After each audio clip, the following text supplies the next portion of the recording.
So I uploaded a video yesterday that was entitled Red Flags and Fake Friends. And it just really got me thinking about a lot of the situations that I've been in with people who I believed were friends that ended up being, Judas, that ended up being the very ones that were doing me the most dirty, right?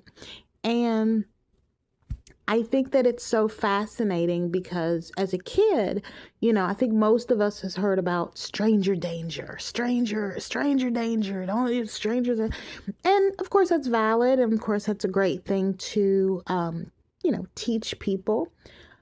But I feel like you're prepared less for the people who are doing you the most harm to actually be people who come to you in the form of a friend. And you've known these people for many years, right? In many cases, it's your family. As a female, there's always this picture of like the boogeyman or like the man in the alley that's going to, assault you. And it's just so interesting that it's usually your partner. It's usually the person you're with. It's usually someone you think is like, really cool that and it's really, there's something that just feels so slimy when it comes from the inside, and you guys, there's a siren going off. I'm not going to start this over. I'm not starting the video over. I'm just not going to do it. So I'm going to just continue. I was on a weight loss journey, right? And I'm like, okay, let me get in shape. Let me get healthier and blah, blah, blah. Let me make sure I'm working out and eating better. And I had a girlfriend who I went over to her home and she offered me food. Now, keep in mind, I've known this person for years, right? She offered me a plate of food and I turned it down. Now, please understand, anytime you go to somebody's house, it's a very normal, natural thing. Oh, would you like something to drink? Can I get you this? Anybody is going to do that. It's very, it's just being a good host or a good hostess. But normally the person would say, oh yeah, that'll be good. Or, oh no, thank you, I'm good. And you just move on from there, right? This woman kept pushing me to eat to the point to where she literally put the food on a fork and put it up to my mouth to physically feed. This is a grown woman, right? Trying to actually feed me. In that moment, there was an awareness that she was trying to sabotage me. Like the intent behind it literally felt evil. This was not somebody, they come into your home. Oh, can I get you something to drink? Would you like this? Like, this is not what this was. This was a snake. This was a snake. This was a snake. Okay. I remember I'm not going to, it doesn't matter if I say names. I won't say names. Y'all won't know the people anyway. But I remember talking to this woman that I know. And she was telling me about her ex-husband. They were going through the process of a divorce when I had met her. And she told me that they had dated for 4 years and they had been married now for 2 years, but he was cheating on her. She found out he was cheating. And so they were going through the divorce process. And when she asked him, well, why would you cheat on, like, what happened? It's almost like even as she was telling me the story, she just seemed so, it was almost like she was still in shock. Like, it's almost like that thing where, if you don't like me, why did you marry me? Which you would think that would be like a normal, but it's like this man could not stand this woman and dated her for years, married her. And the weird part about it is, it's not weird because I'm sure he was just doing it to use her. If she had not have found out what he was doing, this man would have stayed married to her for 50 plus years.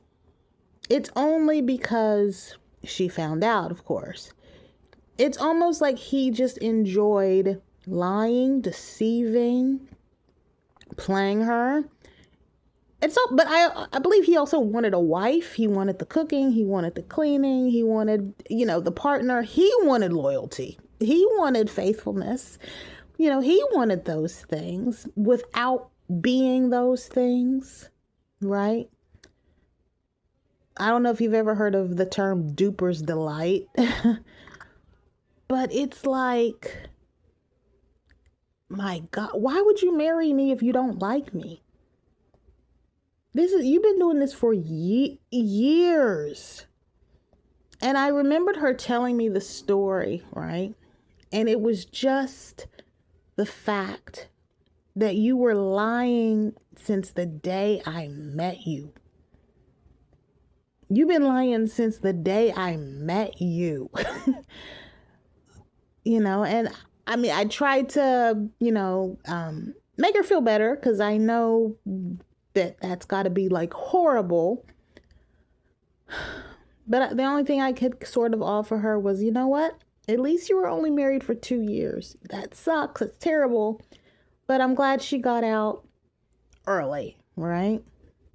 Because like I said, at least she got out of it early. She wasted basically 6 years with this man. Ugh. The next weird snake. I've met a lady who doesn't seem to like her own child, right? The kid is a teenager, and I notice she's always talking negatively, horribly, terrible about her own kid, right? And I know this woman, and she's got a lot of control issues, right? I see that just being around her. I can only imagine what she's like at home. And what's so interesting is she has another daughter, and that other daughter, to hear her talk, is an angel. She's an angel. Oh, she's so perfect. Oh, she's so this. Oh, she's so oh, she's so wonderful. Oh, she's so happy. Oh, she's so. But when she talks about this other child, and the kid is like a young teenager, right? But even with her being a young teen, it's not the normal sort of teen clashing that happens. That's not what I'm talking about. This is like, I feel like I'm listening to a mom who is going to be shocked when her daughter, when she grows up and becomes an adult, completely cuts her off. She's going to be one of those people that's just shocked. It's crazy. Like, you don't love your own kid. I think a lot of it's jealousy, just for certain reasons. Man, this is crazy. This is crazy. This is crazy. And not loving your own child. Deliberately, like, sabotaging them. It's terrible. When they say it be your own people, watch out for it being your own people. And that's something that I had to really watch. It's not just, outside. It's not just society, everything like this. Society. No, it's you. It's the person in your phone talking about, hey, girl. Is the person in your phone talking about, hey, girl. Maybe I just wanted to talk today. Be careful. Just because people are around you, just because people are going out to dinner with you, a lot of people are laying in bed with their own enemy. Sleeping with the enemy. There's a lot more stories I could tell, but I'm not going to do it. Just be careful. Just watch. Just watch people. What is that? There's a saying, keep your enemies. I don't know what it is. Keep your friends close, your enemies, something like that. I don't know. But even watch people. Not everybody that hates you comes up to you, cursing you out, yelling, trying to knock you in your face. Some of the people that hate you, looking right in your face, smiling, talking to you, trying to get every piece of information out of you they can get out of you. Right? I just felt the need to put this video up and talk about this. Thank you for listening. Thank you for watching. Bye-bye.